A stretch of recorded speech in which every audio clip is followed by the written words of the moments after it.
Baik, sebelumnya Assalamualaikum warahmatullahi wabarakatuh. Perkenalkan nama saya Ariska Septiani Susanti, NPM 19 10 30 3075 dari S1 Pendidikan IPA Universitas Tidar, kelas A. Eh, Dalam video kali ini saya akan mempresentasikan atau memperagakan RPP yang telah saya buat sebelumnya mengenai materi getaran, gelombang, dan bunyi dalam kehidupan sehari-hari. Berikut adalah videonya. Baik, apakah ini benar mata pelajaran IPA untuk hari ini? Oke, benar ya. Nah, semuanya duduk dengan rapi ya. Baik, kelas akan saya mulai. Sebelumnya, Assalamualaikum warahmatullahi wabarakatuh. Nah, mungkin teman-teman bisa mengaktifkan kameranya. Baik, itu siapa yang belum mengaktifkan kameranya bisa diaktifkan terlebih dahulu. Oke, kalian udah siap kan ya mengikuti pelajaran hari ini? Oke, sebelum memulai pelajaran kali ini, lebih baik kita berdoa dulu menurut agama dan keyakinan anak-anak. Nah, mungkin ketua kelas bisa memimpin doanya. Siapa ketua kelasnya? Mohon raise hand. Oke, nah, oke bisa memimpin doanya terlebih dahulu.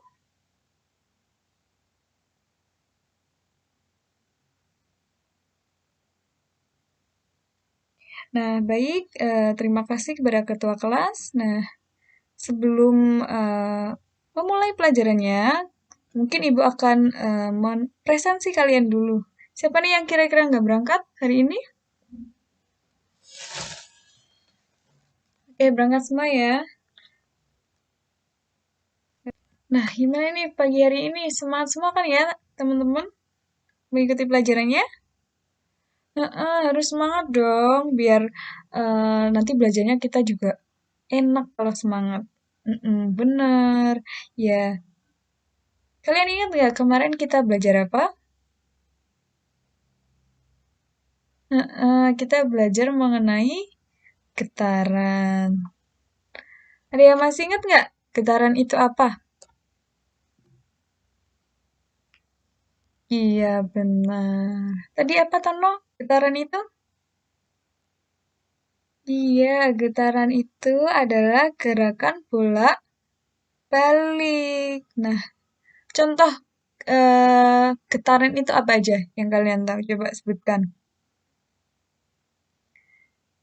Iya, getaran penggaris. Terus, getaran bandul. Iya. Apa lagi?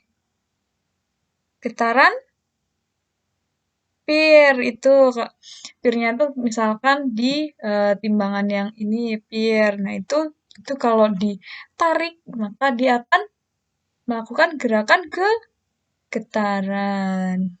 Nah, kemarin kan kita udah belajar mengenai getaran. Nah, kita lanjut belajar mengenai gelombang. Nah, menurut kalian gelombang sama getaran itu beda atau sama?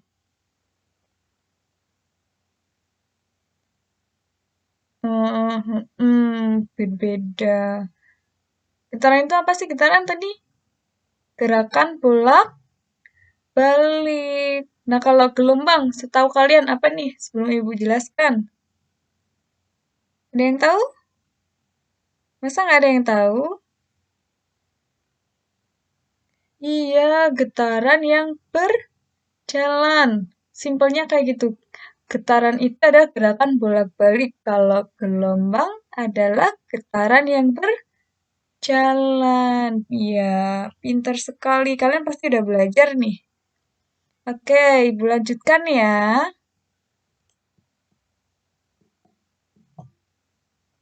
Nah, tadi kan gelombang. Gelombang itu apa sih gelombang? Apa? Iya, getaran yang berjalan. Nah, itu istilah umumnya, kayak istilah gampangnya gitu kan ya. Nah, ini contoh gambarnya dulu. Kalau yang atas ini apa ini? Ini contoh gambar apa? Ini contoh gambar getaran. getaran. Kalau yang ini, ini ada tulisannya ya, gelombang. Nah, bedakan antara getaran dengan gelombang. Kalau getaran nih, gerakan bolak-balik. Nah, ini seperti yang udah Ibu jelaskan kemarin ya. Ada yang masih belum paham tentang getaran? Oke, udah semua ya? Oke, good. Nah, sekarang kita membahas mengenai gelombang. Iya, gelombang. Next. Nah, gelombang itu apa sih gelombang? Nah, ini kayak gelombang itu adalah perambatan suatu energi dari suatu tempat tertentu menuju ke tempat lain dengan tidak membawa materi yang dilewati. Nah, itu apa sih artinya? Nah, teman-teman bisa lihat nih, di sini ada contoh gambar gelombang. Nah, di sini seperti yang dikatakan ini, suatu energi yang berpindah dari suatu tempat, nih misalkan dari sini nih, dari sini menuju ke tempat lainnya, menuju ke sini.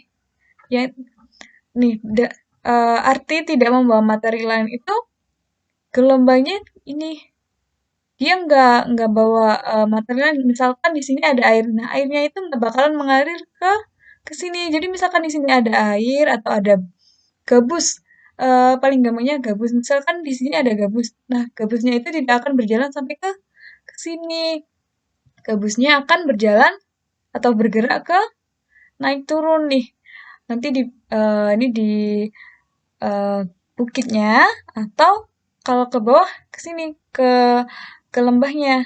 Jadi nanti ini bakalan atau talinya ini misalkan ini tali ya, ini bakalan gerak naik turun gitu terus dan itu ini nggak membawa materi kayak tadi kayak gabusnya nggak akan berjalan sampai ke sini gitu. Ada yang ditanyakan sampai sini? Sudah jelas semua? Apa bedanya gelombang sama getaran? Oke, nice. Oke, next. Nah, macam-macam gelombang. Gelombang itu ada apa aja sih? Nah, yang pertama itu berdasarkan mediumnya atau medium perantaranya. Nah, gelombang itu dibagi menjadi dua, yaitu gelombang mekanik dan gelombang elektromagnetik. Iya, gelombang mekanik itu yaitu gelombang yang terjadi dengan membutuhkan medium perantara untuk merambat. Jadi kalau mekanik itu ada mediumnya untuk dia merambat. Nah, contohnya itu adalah gelombang air, gelombang tali, dan gelombang gempa. Nah, kalau ini gelombang elektromagnetik, yaitu gelombang yang terjadi dengan tidak membutuhkan medium perantara untuk merambat. Nah, jadi kayak gelombang ini tuh nggak memerlukan medium perantara. Kayak yang tadi mekanik itu kan ada air. Nah, airnya itu sebagai mediumnya. Nah, kalau elektromagnetik contohnya gelombang cahaya, gelombang radio, dan gelombang mikro. Apa kalian pernah ini melihat kayak gelombang radio? Pernah nggak? Nah, nggak pernah kan ya? Nah, berarti gelombang radio itu tidak memiliki medium perantara. Selain ini, selain gelombang cahaya, gelombang radio, dan gelombang mikro, apalagi nih? Ada gelombang apa lagi yang termasuk ke elektromagnetik yang biasa kalian pakai sehari-hari? Iya, gelombang telepon. Nah, gelombang telepon itu juga kalau kalian telepon temen atau telepon siapa itu memerlukan gelombang, makanya gelombang telepon. Oke, lanjut. Kalau berdasarkan arah rambatan, itu ada gelombang transversal dan juga gelombang longitudinal. Sebelumnya, ada yang tahu perbedaan transversal sama longitudinal? Belum ada yang tahu? Oke, Ibu jelaskan ya. Nah, gelombang transversal. Nih, dilihat dulu dari gambarnya. Eh, ada yang bisa membedakan? Gelombang transversal itu ya gelombang yang terjadi arah getarannya sama atau sejajar dengan arah rambat gelombangnya. Nah, kenapa bisa melihat contohnya di sini? Ini ibunya ini bakalan membuat gelombang. Nah, ini dengan ini dinaik turunkan tangannya ya, totalnya nanti geraknya naik turun dan gelombang yang terjadi atau yang muncul itu juga arahnya ke atas dan ke bawah searah dengan iya gerakan tangannya ke atas dan ke bawah. Jadi ini sesuai dengan pengertiannya, gelombang yang terjadi jika arahnya sejajar atau sama dengan arah rambatannya. Nah, ini bisa dilihat ya. Ini gelombangnya naik turun mengikuti gerakan tangan. Oke, next. Oke, contoh untuk gelombang longitudinal yaitu gelombang pada slinky, yaitu gelombang yang terjadi karena ada ini rapatan dan renggangan. Nah, bedanya longitudinal dengan gelombang transversal, yaitu kalau gelombang transversal ini bentuknya seperti ada bukit dan lembah. Kalau longitudinal, renggangan dan rapatan. Kalau di transversal itu contohnya gelombang tali, gelombang air. Kalau longitudinal itu contohnya pada eh, iya gelombang gelombang selingki. Nah, dalam gelombang-gelombang itu ada hubungannya. Itu ada amplitudo, ada panjang gelombang, ada frekuensi, ada periode, dan cepat lambat gelombang. Nah, yang pertama itu ada amplitudo gelombang. Nah, siapa yang tahu? Oke, oke. Nah, yang pertama itu amplitudo gelombang, simpangan terjauh gelombang dari titik setimbangnya. Nah, itu gimana amplitudo itu? Nah, kembali ke sini. Nah, amplitudo itu tadi digambarkan sebagai simpangan terjauh dari titik setimbang. Nah, misalkan ini, nih, garis yang warna hitam ini titik setimbang dari gelombang nih. Jadi, simpangan terjauh atau amplitudonya ada di ini, puncak bukit atau di lembah paling bawah ini titik-titik tertinggi atau terbawah ini namanya amplitudo gelombang. Nah, rumusnya apa? Rumusnya itu lambda sama dengan V per F. Lambda itu amplitudo, V itu cepat rambat gelombang, dan F itu frekuensi. Nah, selanjutnya itu ada frekuensi gelombang.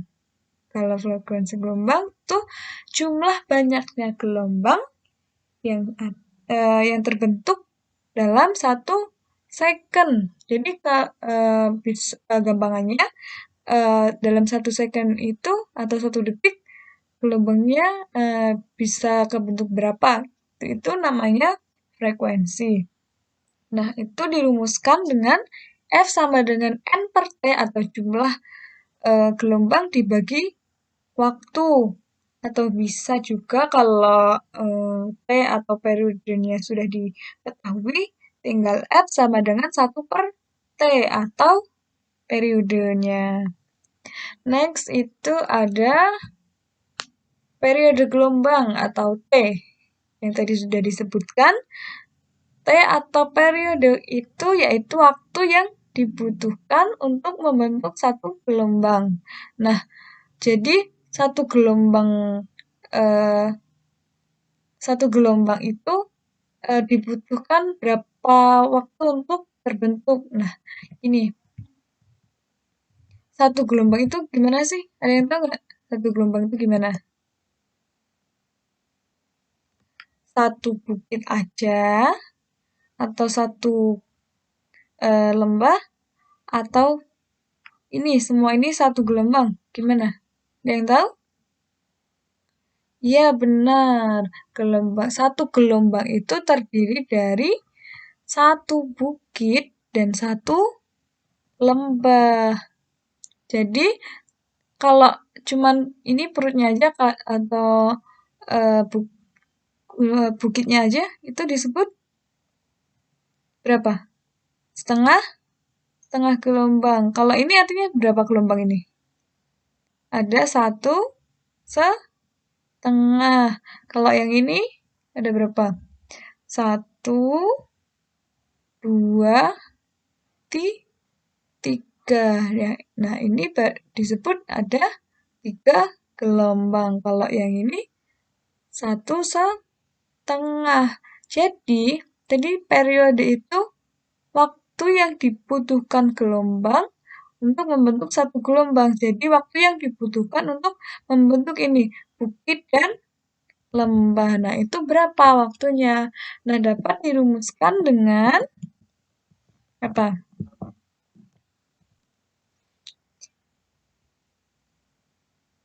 Ini mohon maaf salah.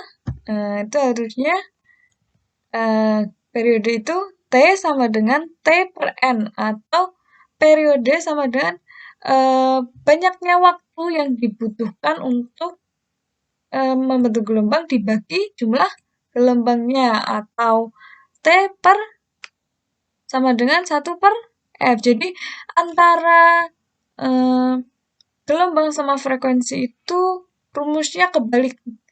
Atau kebalikannya kalau F itu atau frekuensi itu N per T, kalau T sama dengan T kecil per N. Nah, kalau yang ini pakai rumus yang sederhana ini, kalau F itu 1/T, maka T sama dengan 1/F. Nah, kalian bisa mengingat salah satu rumusnya saja nanti kebalikannya gitu. Next, itu ada cepat lambat gelombang. Nah, cepat lambat gelombang itu adalah kecepatan gelombang atau satuan jarak per waktu. Nah, rumusnya itu ada V sama dengan S per T atau jarak yang ditempuh gelombang dibagi dengan waktu tempuhnya.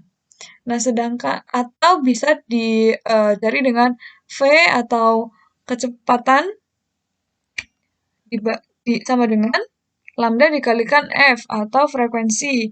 Atau juga bisa dihitung dengan V sama dengan lambda per T. Nah, S itu apa sih S?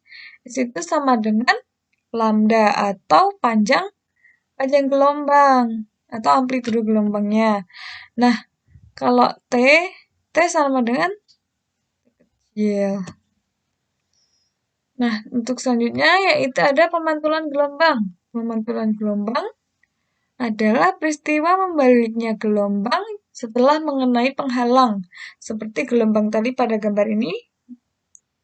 Nah, ini dimisalkan di sini ada tongkat atau tembok. Nah, ini gelombang yang sudah mencapai ujung yang akan memberikan gaya ke atas pada penopang yang ada di ujung, sehingga penopang memberikan gaya yang sama tetapi berlawanan arah ke bawah pada tali.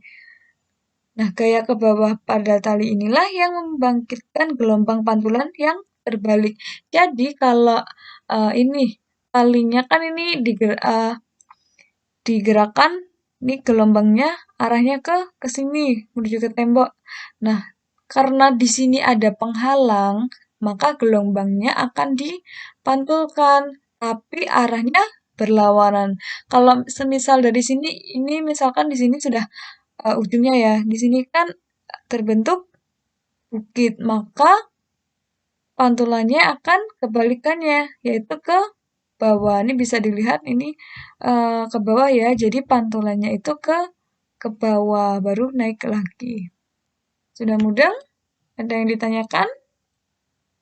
Oke, kalau kalian sudah mudeng mengenai materi gelombang, sekarang kita kaitkan dengan salah satu peristiwa yang mungkin udah nggak asing ya untuk kita, yaitu contohnya tsunami. Pasti kalian bertanya-tanya, apa sih kaitannya gelombang, khususnya gelombang transversal dengan kejadian tsunami? Atau sebelumnya ini, kalian tahu nggak tsunami itu apa? Siapa yang belum pernah melihat tsunami? Pastinya udah semua ya. Apa sih kaitannya gelombang transversal dengan eh, peristiwa alam tsunami atau bencana alam tsunami? Nah, kenapa sih kalau tsunami itu sering disebut gelombang tsunami, bukan getaran tsunami? Kalau di berita-berita itu kalian pasti dengarnya kayak gelombang tsunami di mana itu ketinggiannya mencapai 4 meter atau berapa. Kenapa mereka menyebutnya gelombang? Bukan getaran. Ada yang tahu? Belum? Oke, biar Ibu jelaskan. Nah, teman-teman bisa lihat di sini contoh peristiwa atau mekanisme terjadinya tsunami. Bisa dilihat kenapa tsunami itu disebut gelombang? Iya, ada atau terbentuk bukit dan lembah. Nah, misalkan di sini ini pusat gempanya. Bisa gempa yang terjadi karena vulkanik atau dari gunung berapi di bawah laut, bisa karena gempa karena patahan lapisan, bisa karena pergeseran lempeng bumi atau lempeng samudra ya kalau di laut. Nah, nanti kita bisa belajar mengenai lapisan-lapisan bumi. Sudah atau belum? Hmm? Sudah ya? Iya, waktu kelas 7 kemarin sudah ya mempelajari mengenai lapisan-lapisan bumi. Masih ingat kan ya? Mm-mm, pinter. Nah, karena adanya pusat gempa di bawah laut, itu akan memicu terjadinya tsunami. Nah, ini di sini kalau ini kan ada getaran atau patahan, karena patahan dari gempa akan membentuk gelombang-gelombang tsunami. Nah, gelombang tsunami ini bisa digambarkan ini ya, ada bukit, ada lembah, makanya disebut ke gelombang bukan getaran. Kalau getaran kan tadi apa?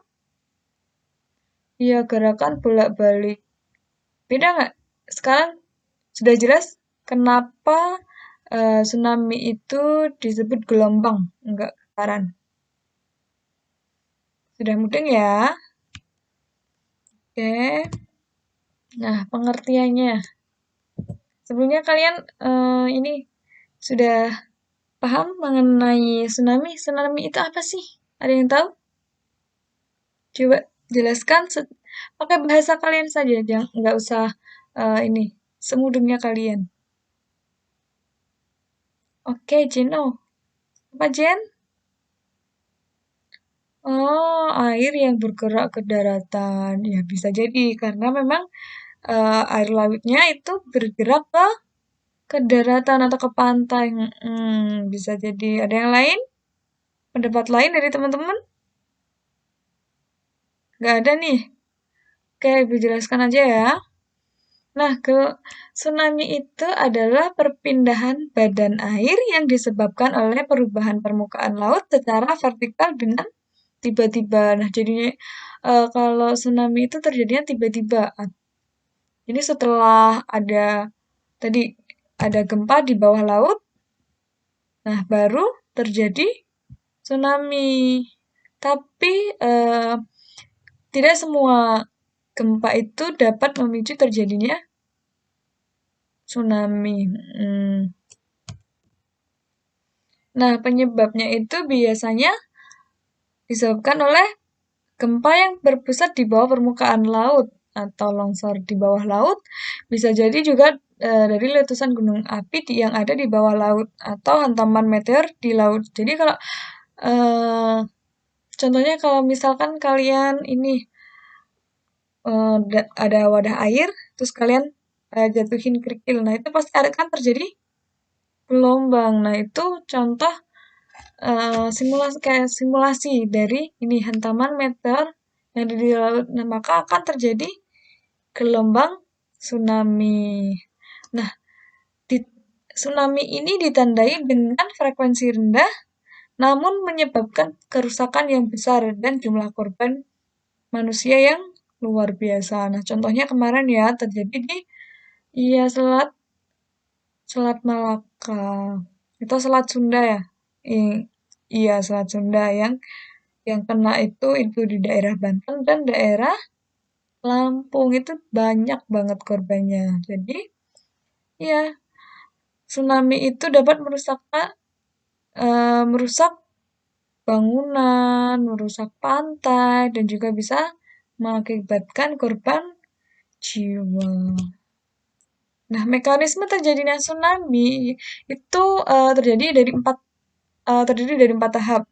Yang pertama itu kondisi awal, yaitu berhubungan dengan guncangan permukaan yang terjadi akibat perambatan gelombang elastik melewati batuan dasar ke permukaan tanah.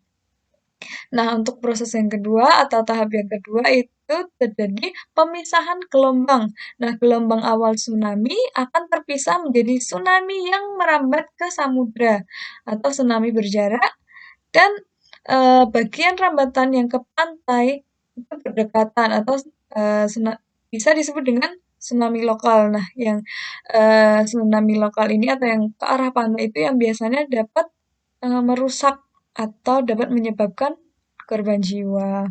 Nah, yang tahap ketiga atau mekanisme tsunami yang ketiga yaitu amplifikasi, yaitu tsunami lokal merambat melewati lereng kontinental sehingga akan terjadi peningkatan amplitudo atau tadi apa amplitudo? Simpangan terjauh. Nah, dan penurunan panjang gelombang. Nah, jadi pada amplifikasi ini gelombang tsunami-nya itu akan semakin semakin besar. Nah, coba dilihat di sini tadi contohnya. Nah, semakin ke sini ini gelombangnya semakin semakin tinggi. Nah, jadi bisa menyebabkan tsunami yang besar. Nah, itu terjadi pada tahap amplifikasi. Nah, yang tahap terakhir itu ada rayapan. Nah, ukuran tinggi air di pantai terhadap muka air laut rata-rata yang digunakan sebagai acuan dari pengamatan berbagai kejadian tsunami. Nah, dari rayapan ini biasanya BMKG ya, itu mendeteksi terjadinya bencana tsunami. Nah, dampaknya apa aja sih yang disebabkan oleh tsunami? Yang pertama tadi itu korban massal atau korban jiwa dan korban luka-luka. Contohnya kayak kemarin yang di Selat Sunda itu korbannya juga banyak sekali ya, termasuk artis yang kalian tahu ya. Nah, itu menyebabkan korban jiwa dan korban luka-luka yang sangat banyak.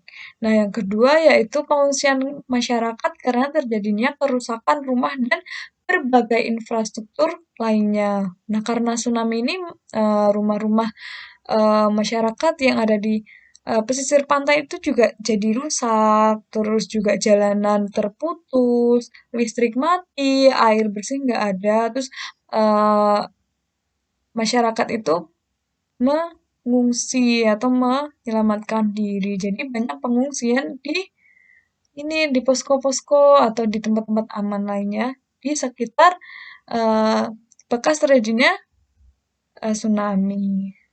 Nah, faktor-faktor yang dapat dilakukan untuk mengurangi dampak dari tsunami yang pertama yaitu mengetahui tanda bahaya tsunami. Nah, ini biasanya dari pemerintah sudah ini memberitahukan kepada masyarakat atau warga di pesisir pantai bahwa akan terjadi tsunami. Nah, itu bisa diakses melalui eh, link atau biasanya nanti di platform-platform yang dimiliki oleh BMKG.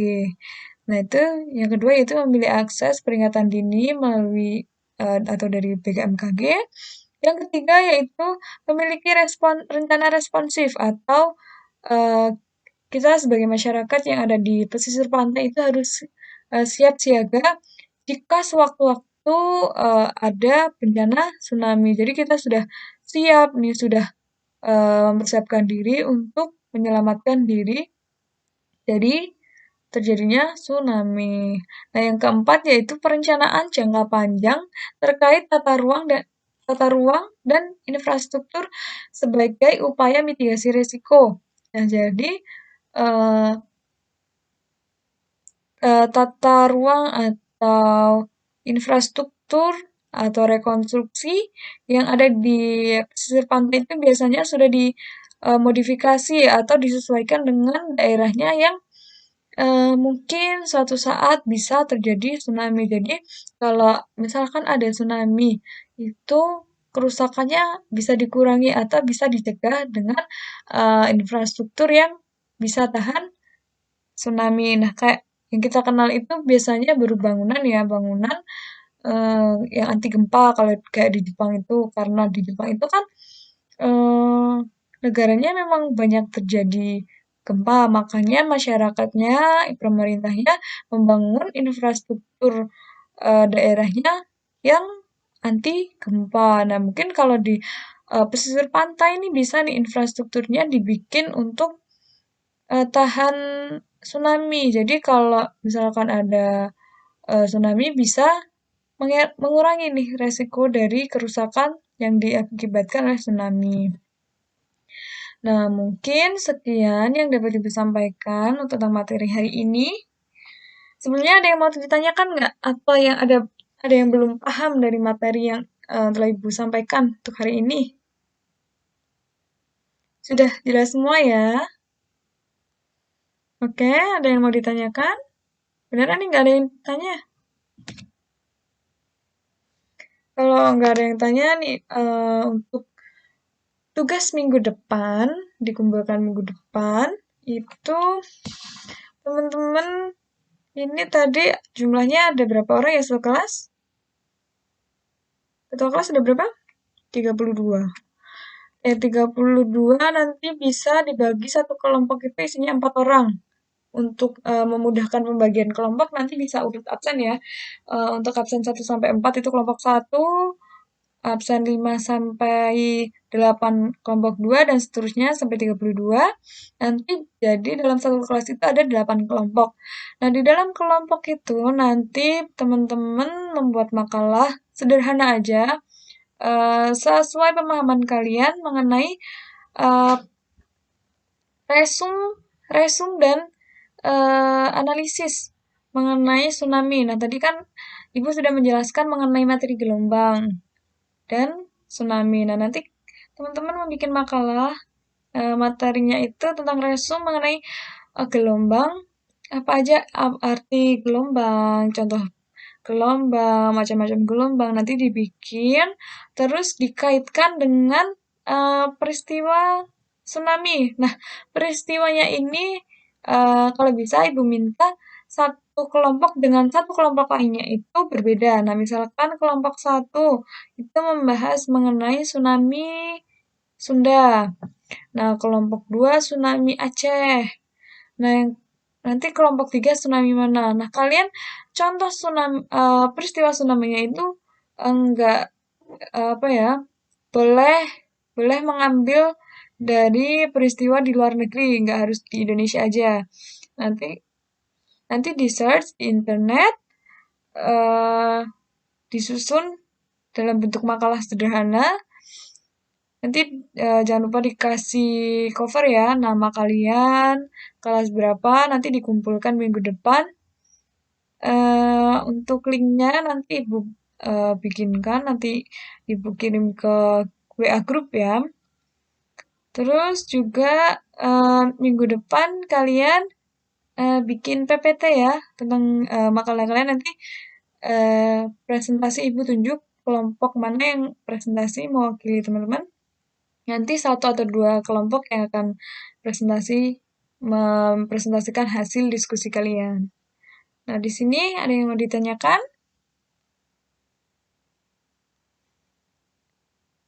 Makalahnya itu nggak usah di-print ya, Mbak.